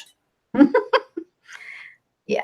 Unless, I mean, as I say, unless the wildfire is still a thing because it's under the Red Keep, and the Red Keep, although it's been knocked down quite a bit, it hasn't been fully destroyed, and we hadn't seen the Red Keep blow up with wildfire. So it's possible that's still there, and that's something maybe Tyrion says, look, this is the only way that we're going to be able to kill Drogon, because it's going to be really unlikely that we're going to be able to, like, I mean, they could stab him to death, but it's going to take a difficult way to get that close to him. Do you know what I mean? They don't have any more of those scorpion things. That was clear that all those were destroyed, which I was glad, because then I could relax for Drogon. Yeah, but then it was like, oh, now look what's happening. I was like, oh, he's fine, he's okay, because all those are gone. So we're not going to lose a dragon this episode. And then all of a sudden, everything's blowing up, and I was like, oh, stop, Drogon, please stop. Like he. I mean, he's doing what he's told. He's doing what his mom says. Yeah. Exactly. I'm not upset with Drogon. I'm very confused. Drogon and Dany. And Grey Worm. Exactly. I mean, is Grey Worm going to die, do you think? Is he just going to walk off, and do you think he'll just be like, do you know what, you've got the throne? Like you said, you've got the throne. He was going to leave with Missandei, wasn't he? Yeah. I don't know. Leave with a head. Maybe he'll just take a head in the bag. That sounds romantic, George. I know. Lovely, isn't it? Write a story. Marina Khan says, do you think the throne will be destroyed by the end, or in the end? Do you think? Yeah, I don't think there's going to be a throne. I think all this Game of Thrones, the whole meaning of the show, is going to have no meaning at the end. The Game of Thrones is there's no throne. That's what I think. Yeah, I mean, at this point, I'm worried that the ending's going to be Bran waking up from his coma. Season 1. If they pull one of those 1990 movie endings, I'm going to find these D&D people and Dracarys on their ass. I don't have time for it. No. Oh, okay. Next. Definitely not. We're not thinking of that. No, definitely not. Got to go back to Winterfell though. Mm-hmm. At some point next episode. I know you said the trailer was in King's Landing, but obviously that only shows 10 seconds of it. Right. It was like very like just the right. Boom, boom, boom. Yeah. The place you don't know. Yeah. I'll have the episode. But we got to go back up to Winterfell. I guess we're going to see Yara again. Yeah, I mean, Iron Islands, and she's okay. Does Yara know that Theon's dead? Sure. We're supposed to make it up in our minds, George. Are we going to see that in this episode? Maybe not. Probably not. We're probably not going to see Ghost anymore either, because he and Tormund are up in the north. I mean, Winterfell, that's in Nymeria. Forget that. I don't even know why we've been looking for her. I don't think we're going to see her anymore either. Unless that Jon decides to go up north with Tormund? With Tormund and Ghost, and just be free and be a wildling, because he's got the real north in him, and he knows he doesn't want to. And after him not being able to control some of the people last episode, he realizes he doesn't want to be that leader anymore, when he sees that even his own people would rape and pillage. Maybe he's like, do you know what? I don't want to do this anymore. I just want to go. And I could totally see that, because he said to Sansa when she found him after they reunited, and it was all about getting Ramsay back. She was like, you have to. He was like, I'm tired of fighting. I've been killing. I killed a boy Bran's age. I did this. I did that. I'm tired of it. He was tired of it then, and so I can totally see that, him being like, I'm done. He doesn't have the Stark name. He said goodbye to Ghost.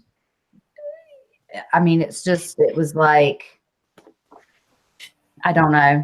I don't know what's going through anybody's head, but I could totally see that as being something. Yeah.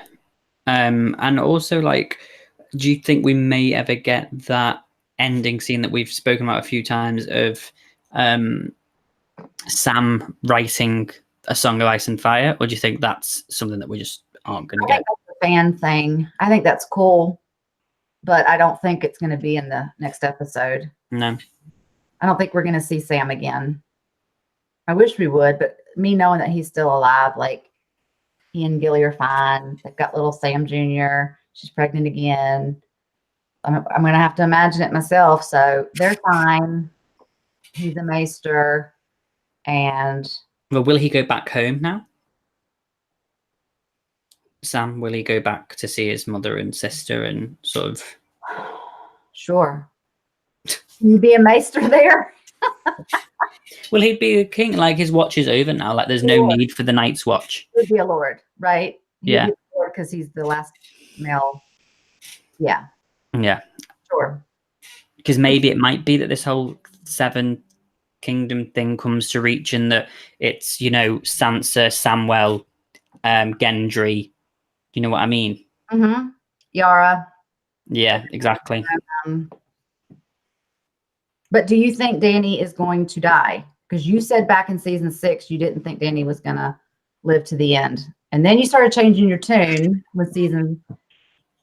Because she was getting so close, and I was like, yes. I know. But genuinely, after that episode, I'm like, I just don't see how she would get out of it. Like, how no one is not going to try and kill her. Right. Because of what she's done. Like, there was a point where I was thinking maybe she will get it. Maybe, you know, she'll get it and like she will get it and she's alone. Like, that would, I think, be quite a bittersweet ending, that yes, she gets the throat. I mean, that they might still go down that route. Mm-hmm. But I don't think it will, because of the amount of things and people she destroyed. I think someone's going to try and kill her, at least Jon, or I mean, the whole thing. I mean, if Jon kills Daenerys, that's the most obvious fucking thing in the world. Mm-hmm. And I think Jon will betray her. I don't think he will kill her. I think it would be Arya that would do it, if it's anybody. Mm. I thought she was going to kill Cersei, but that didn't happen. Like you said, some bricks killed Cersei, so that was... Yeah. It was like, reinforce your tower. Yeah. Okay, here's a Georgian American mom, an interesting theory. Did you know that most letters of Jack and Hagar's name spells out Rhaegar? Look, at this point, if there's any more Targaryens, I'm just going to be like, for God's sake. We can't go from having 1 to suddenly having like 25. Like, the whole thing of, we thought Tyrion maybe 1, you know, or Jaime and Cersei, twins of the Targaryens, you know, because she's obsessed with fire. Like, I would like to see more of Jack and Hagar, though. Like, oh, he might be around. That's another theory out there. that he is one of the people. Syrio Farrell, you know, is Jack and Hagar. Remember that? Was floating around forever because we never saw him die. I mean, there's so many things that are still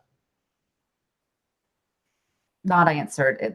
We're just having to fill in the blanks and be like, sure, that happened, or no, that's not going to happen. But again, we don't know how everything's going to end until next week. So we'll do a proper, like another live stream that we can say, okay, we've seen all of season 8. We've seen all the other seasons.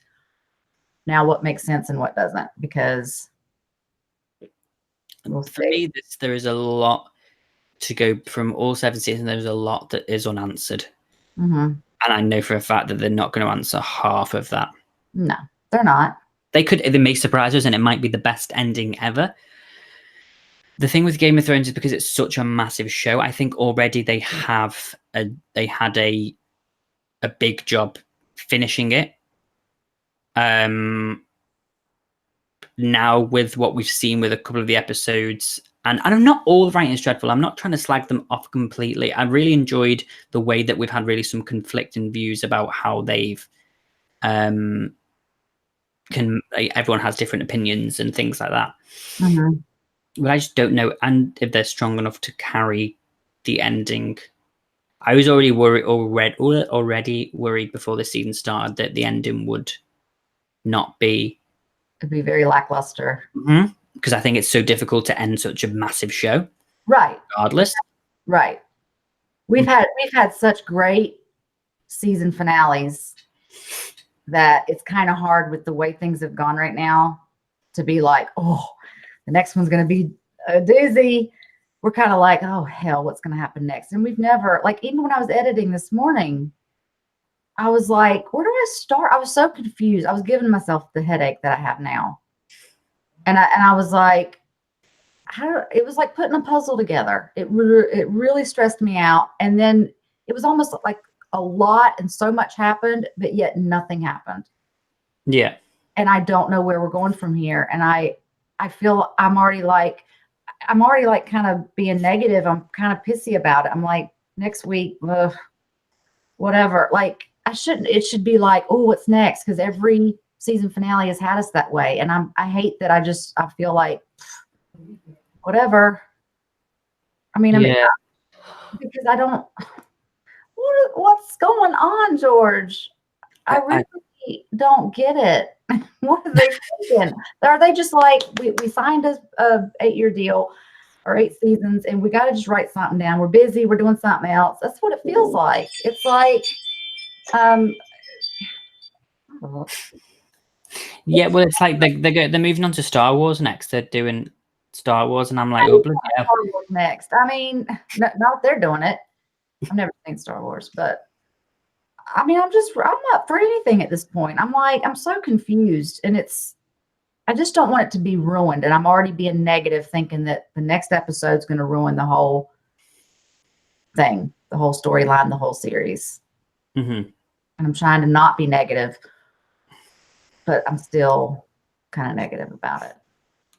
Well, okay, I've got a question for you and for everyone else in the comments, which to see. Okay. I want everyone to tell me what they think the last line of the show will be. And we've discussed this a few times, Michelle, on previous live streams. But now that you've got to this point, what do you think will be the final line said? Do you want me to say the one that we've said before? What was the one that we've said before? Because I couldn't even remember. And so it begins. Did we say that? Yeah. I was going to. I don't know if you or I said it, but on one of the live streams, yeah, we've said that before. It ends with whoever or someone saying, and so it begins. Yeah, I'm edging towards whoever it is on the throne and them saying, spring is here. Spring is here. Yeah. Definitely. Definitely. George Alexander's house vigil. Spring is here. Yes. Greenman says the Dracarys will be the last word. Dracarys, yeah. I mean, that would be interesting. Dracarys. Interesting if it ends with Jon saying Dracarys to Drogon and he burns Dany. I don't want that. Drogon has nothing to do with this. He's been told what to do. Oh, Cold Hard Angel says not today. Not today. Arya? Not today. Jon seeing dead bodies in the north formed as the Night King symbol. That'd be, yeah. As he goes back up, that would be interesting. So he heads back up north to see ghosts and that. And they see the symbols. And it's like, they're still here. Well, I don't want anything that has the loose ends that loose. I don't need to be for the rest of my life going, I mean, you know what I mean? It's not real. I know that. Yeah. I mean, in my head being like, oh, no. I don't want the ends that loose. Nerd Stuff says, I think Jon will sit on the throne and take his face off and reveal little finger and the credits will roll. Not happening. What about if it does? Well, it'll be yeah. Defarsha thinks it'll be Long Live Sansa, first of her name. Okay. What else have we got? Yeah, summer is coming. Woof. Woof. Ghost is gone, y'all. Ghost is a ghost. We're done with the CGI, I think, other than Drogon for right now. The pack survives. The pack survives. Love that. They survived a long time. Yeah, they did. Longer than people thought. Okay. I think who's directing the last episode? Is it the same guy, the Miguel? No, because I know this guy directed the last battle. Yeah. The end, you know? I'm just curious. Let me see. If we know like what other episodes he's done or she, probably he. Let me see if it says. Somebody said Dan and Dave. Dan and Dave are directing it. Oh, yeah, they are directing it. Sorry, yeah. So, great. Look forward to that one. See, I'm all in a bad mood. Well, maybe we can, be positive here. Maybe them directing the episode that they've written will make more sense because they know what they mean. But they need to. Okay, so they're gonna let us see stuff. Is what you're saying? They're gonna act it out and not give us. They're gonna tell the actors this is what we meant. That's what happens. All right, I'll be positive. Marina Khan says, "My reign has just ended." Ooh, that'd be a good one. Yeah. I don't know. It's just like at this point, I'm like, I don't know where it's gonna go. Which is good, I suppose. I mean, you've got to give them a due. It's not like we know exactly what's going to happen. I think we're a difficult crowd to please, Game of Thrones fans. Well, they've set the expectations really high, and then they just they're yanking the carpet out from under us every other scene. It's just really weird. It's like, can you just keep us on this wave instead of doing this season? Like, we don't know what to think. We're not used to this. I mean, Game of Thrones always has the shock factor, but I mean, give us a direction in where we're going. We're pretty good at following it. Even me, sometimes. American Mom and George. They wrote Danny dirty, even though I was not a big Danny fan. What? They're saying that they wrote it dirty in the sense that they ruined her character. Oh, they wrote yeah, they said they're not a big Danny fan, but dirty. No, yeah, I agree. They made her the really mad queen, the villain, and I don't know who's the hero. Who knows? What else would I like to happen? What else would I like the ending to be? George hasn't answered me yet. Do you think Danny's going to die? I'm skirting around the question. Yeah, he is. We're going to go back to that because somebody just reminded me. Does anyone like some chocolate? Yeah, give me some.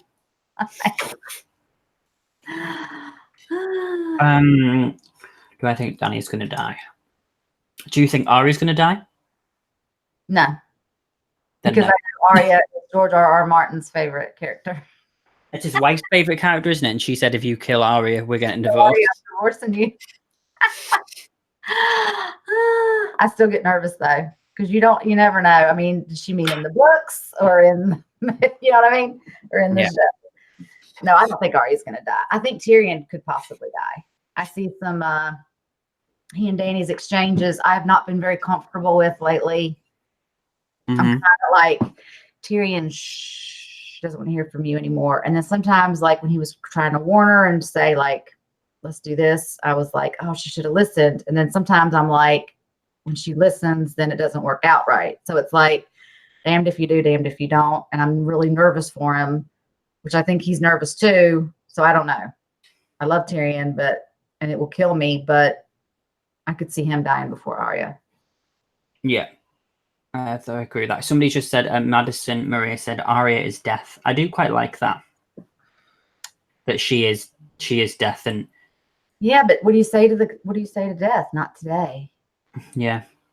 But that she killed the god of death, which was the Night King. So she, she's the only one who's, I mean, she got about 29 lives because she didn't die at all during that. She gets stabbed like twice or a lot and in season 6 and survives that. I don't know. We'll see. What's this one? Prethmesh Kale says, remember this was the Dany who chained 2 dragons because they killed a girl in Marine who defended the living in episode 3 when she absolutely didn't have to. I agree. Also, don't forget that this is Jaime who said, I don't care. I've never really cared about innocent people. And his whole thing was that he stopped the Mad King from killing loads of innocent people. So, let's... Yeah. True that. Yeah. So I mean, we'll see. I still can't get over the way Dany died, but I mean, What? Have you watched an episode that I haven't?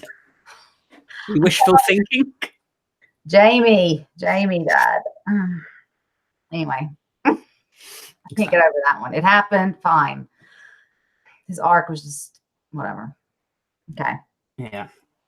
Everyone's Danny's got green eyes. Yeah, I know, but are we going to make her the king, Arya the king and queen slayer? I don't know. D&D just do whatever they want, and they're directing next episode, George. Yeah,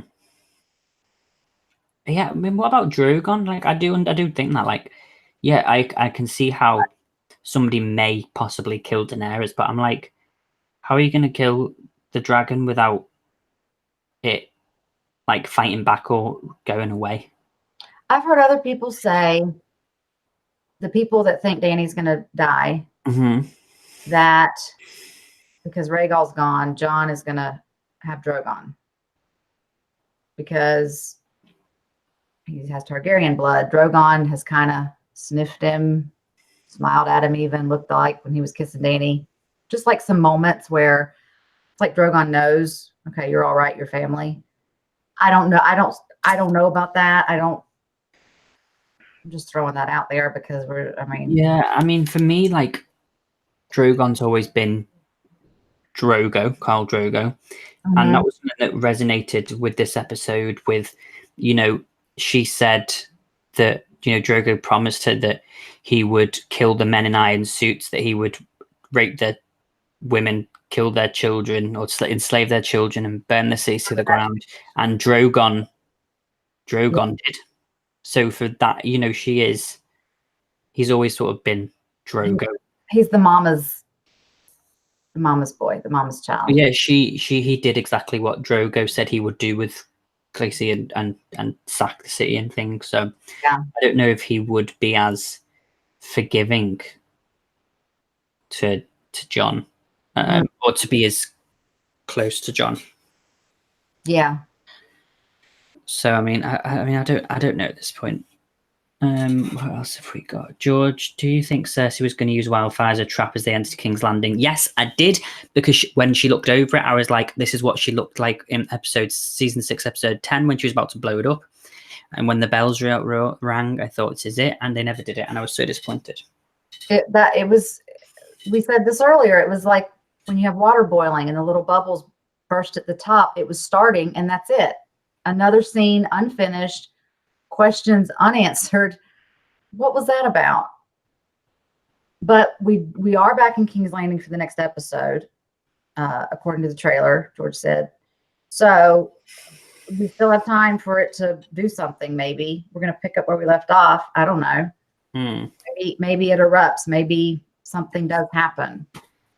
But again, it just kind of left us going, oh, well, there was a lot of wildfire around, but okay, we're done with that. We're moving on to the next scene. Yeah. I don't know. The Night King. George, do you want to hear my new song? Sure, we'll have a listen to your new song, Night King. Pop it in. JDS Third says, George and Mum, what should happen to Dany? Dany needs to go back. She's trying to say this without getting me angry. With Drogon. I'm being very nice. Yes, you are. I'm very proud. See, George and I can talk like this. We can get along and agree. I'm a Stark. I'm a Targaryen. It's fine. But she got a revenge. I think she got it out of her system. Now she needs to go back across the sea she needs to take Gray home or drop him off on his island on the way back. She's like an Uber, just her and Drogon drop him off. And then they need to go back over, and I don't know who they're going to rule. But just leave the north and the other places. Let everybody fend for themselves. You got your revenge. Just leave it, please. What do you think, George? I'm really interested to see how much she is able to control with fear in the next episode, and if it works in her favor. Well, like we said earlier, if we could have seen after all that happened before, like we never got to see her again at the end of the episode. If we could have seen her face, like what state of mind was she in after she saw what had happened, it would give us a better idea of, hey, she still had crazy eyes. Or was a tear coming out of her eye? Like how did she feel? What's happening? That was another thing that is like, we said this earlier, how does she feel about it? Is it out of her system? Is she done? Mm-hmm. Or is she still going to rule with fear? Is she still wanting to do this? I don't know. Yeah, no, I'm not so sure. So this is the Night King song, which I assume is a play on the Reigns of Castamere. So it's a coat of black, a coat of red, a dragon still has claws, and mine are long and sharp, my queen as long and sharp as yours. And so she spoke, that queen of Lannister, and now the fires burn o'er halls with no one there to hear. Yes, now the fires burn o'er halls and not a soul to hear. Ooh. And that brings us, is that it? That's good. That brings us to this comment. At this point, does anyone really care who sits on the Iron Throne? No, there's not going to be one. I said this earlier. Do you not think there's going to be? Do you think that's it now? We're done and dusted. That's it. It's the throne is null and void. This Game of Thrones show, this chair everybody's been fighting over, it's not even going to exist. It's not even going to, this power thing is not even going to, power is not even going to matter. It's just. You'll be ruling over a graveyard. That's what we got. That's Jon Snow said it, just in a wrong way. Rebecca Fitzgerald says, is this the ending each of you were hoping for? What would have been that dream ending for you? I'm gutted they turned Dany evil. Love you both, though. Thank you very much, Rebecca. Love you too. So, yeah. Okay, this is the ending you expected? No. How could I expect any of this? It doesn't even make sense. The dream ending for this episode, I mean. What would be your dream? No, what would be your dream ending in general for this season? For the season, yeah. Oh. My head hurts. Mine would be. Yeah, go ahead. I really wanted one of Rhaegar's sons to have survived. That this whole thing, that there was this theory that Varys had taken one of Rhaegar's sons before he died, because all they found were the crushed skulls of the mountain, and that took him over to Valyria. So I'd have really liked him flying over on a dragon and being like, hey, what's up? Hey, how's it going? Or like, I don't know. I really don't know what my dream ending was, because for me, I even think like, actually what it would have been is, because I sort of knew that Dany was never going to rule everyone and everyone be happy. I would have quite liked it. I mean, it may still happen. Dany's sitting on the throne and she just realizes like how alone she really is, like she's got there. Mm-hmm. And that it's very much like the whole Cersei episode and the scene in the end of season 6 where they're like, long may she reign. And it's like, they don't want to be there. They don't. And it's sort of like she got what she wanted. And it shows that just because you think that you want something that much doesn't mean that it's right. Right. Because that would have been a bittersweet ending, that she got the throne, but no one wanted to have it. And she's not really happy with it herself. No one to rule and no one to share it with. Mm-hmm. I mean, where we are now, I would like that ending, because that would have like this deep meaning of, like you said, you're getting what you want, but is it enough? Is it really that great? But my overall ending would have been totally different if this episode hadn't happened. King's Landing would still be there. It wouldn't all be rubble. You know what I mean? Like I can't think of what my ending would be. I had plans for Jaime and Brienne. Like I can't think right now of what the new ending would be for me, because it did not include stuff in this episode. So I'm gonna have to think about that some more. Maybe maybe Brienne is pregnant with a Lannister, and Tyrion survives, and then sees that Jaime and Brienne's child gets the throne. Nah. Get out to that one. Not happening. Next. The only chance for Dany to survive would be to leave Westeros. Yeah. But I don't know if she's going to leave Westeros. She's gotten this far. She's burnt everyone. You know, I think she's going to go, do you know what? Never mind. I mean, it only took her 7 seasons to get over here. Yeah. Westeros. And now for her to leave at the end, it would be so poetic. Okay. Never mind. It's like, I don't know. American Mum, Tyrion is one of the most important characters in books and show, but in the last 2 seasons, what has he really done? Another powerful character assassination. Do you agree? I don't like what they've done with him. They've made him seem like such an idiot. Now, I will say, when he and Daenerys escaped King's Landing after he killed Tywin, he was just wanting to be drunk.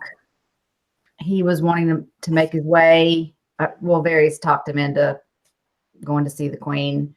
And then he was made the Hand and everything, but he's never been as sharp as he was before all that. Yeah. But I don't like how the show's made him out to be the court jester all of a sudden. It's like everything he says, the opposite happens. I hate that. Because, and I when Sansa had even told him, I used to think you were the smartest man alive. I remember saying he is, but I didn't mean I meant overall. I mean, he's going to make mistakes, but the show did us a disservice by constantly showing him as this quick one-liner, witty, all-knowing character for 5 seasons. And then all of a sudden they just kind of made him human and made mistakes, but it's like he's an idiot to us. And I don't like that. I don't like it at all. Again, yes, bad writing. D&D are on my shit list. I don't like it. Tweedledee and Tweedledum. And I don't know what he's really done, because everything he tries to say or do, except for this episode when he was trying to warn Dany, he was actually right, but it didn't matter. I didn't like it. So yeah, character assassination.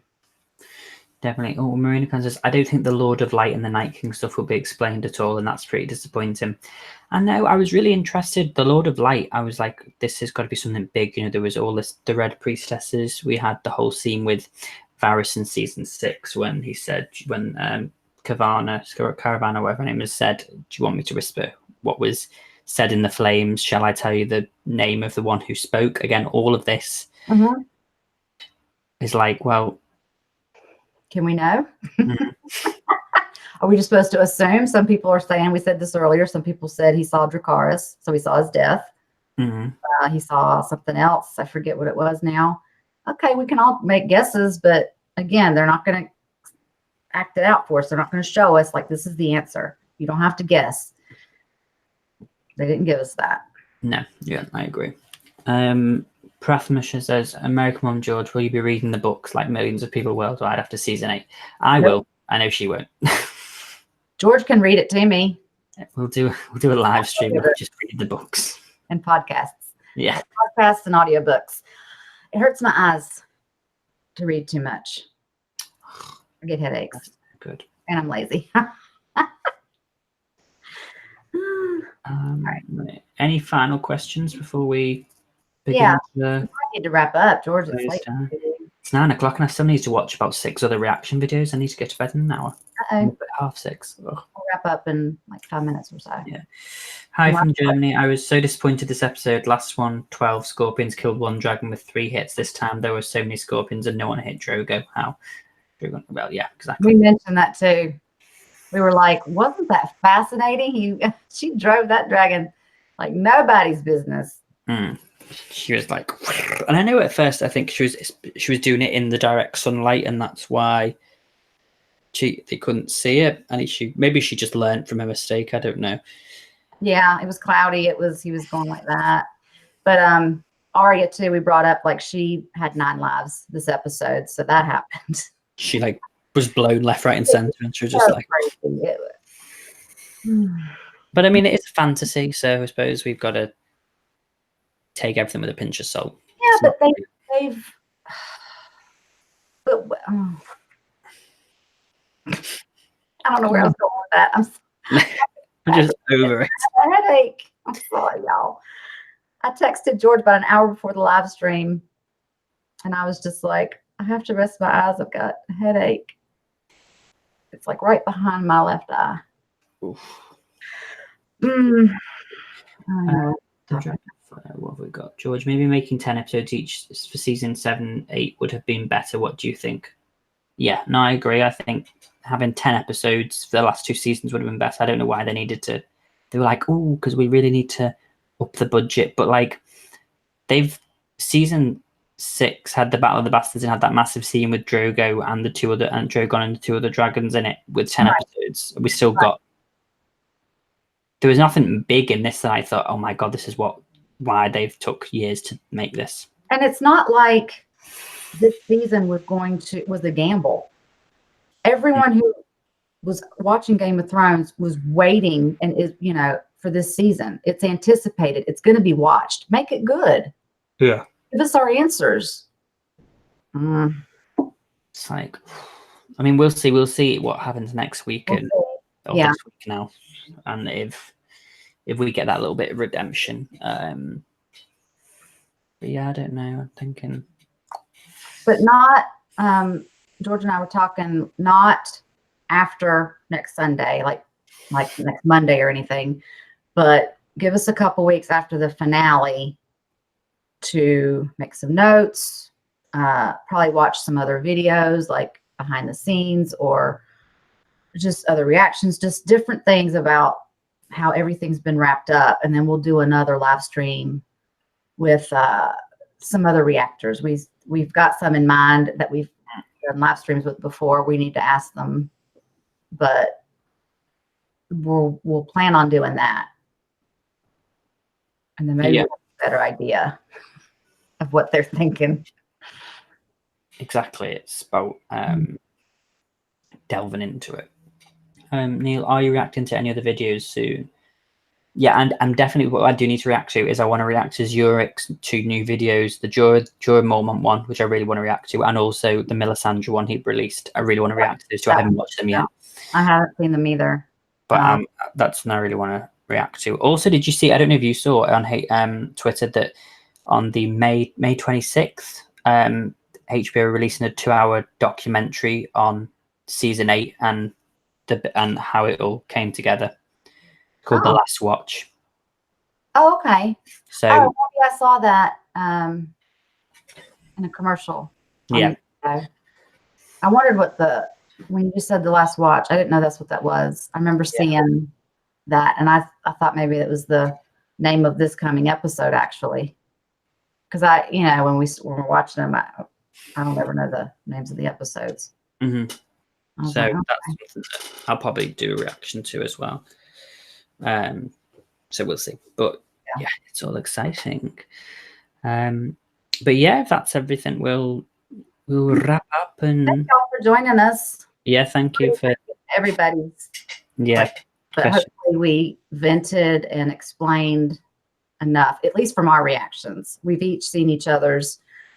We still want to see other people's, but we were both confused. We had very different opinions about how things were handled in King's Landing. However, we are where we are. Yes. And where do we go from here? And that's what we've been talking about. But I'm kind of anxious for next week, but I'm also being negative about it, and I need to. Yeah, no, I don't want to be negative. I'm really looking forward to seeing how they wrap up this story in 80 minutes. I agree. It's gotta grab us like every other finale has. They have that standard. They've got to do it. Yeah. And it's like, when you play the Game of Thrones, you win or you die. There's no middle ground, and they're either going to win us all over or they're going to kill it. We shall see. So thank you. That's my little, do you like that little ending there to finish it off? I have nothing else to say. Yes. Thank you. Great. Thank you. Thank you very much, guys. And we will see you soon. Bye. Bye.